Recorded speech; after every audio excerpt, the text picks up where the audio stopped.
الرحمن علم القرآن خلق الإنسان علمه البيان الشمس والقمر بحسبان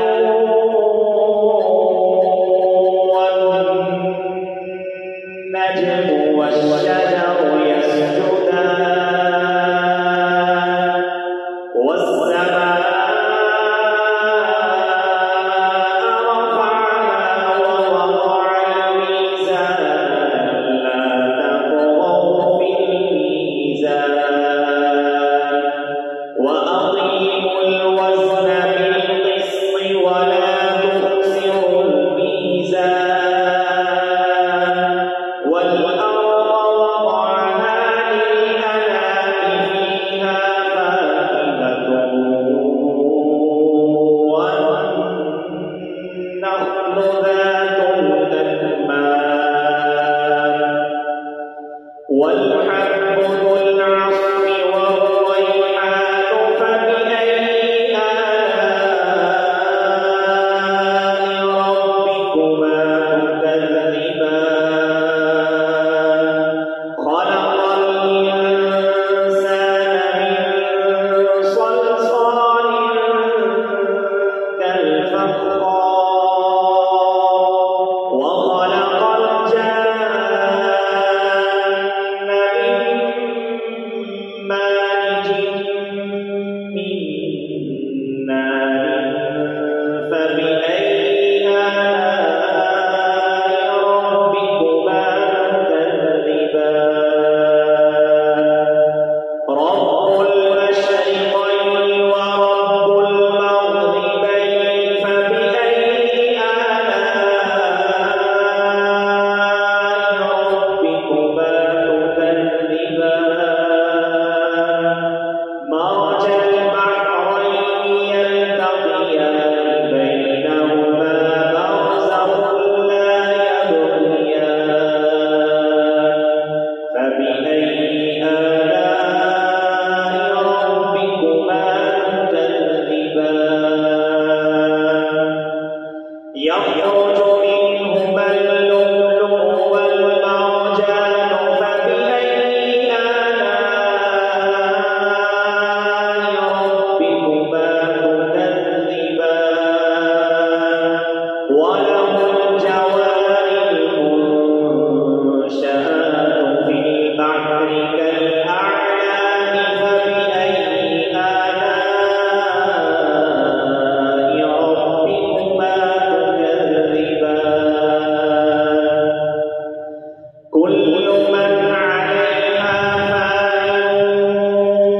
ويبقى وجه ربك ذو الجلال والإكرام فبأي آلاء ربكما تكذبان يسأله من في السماوات والأرض كل يوم هو في شأن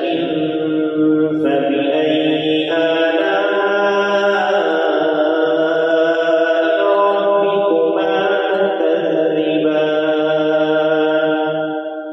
سنفرغ لكم أيها الثقلان فبأي آلاء ربكما تكذبان يا معشر الجن والإنس إن استطعتم أن تنفذوا من أقطار السماوات والأرض فانفذوا لا تنفذون إلا بسلطان فبأي آلاء ربكما تكذبان يرسل عليكما شواظ من نار ونحاس فلا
فقل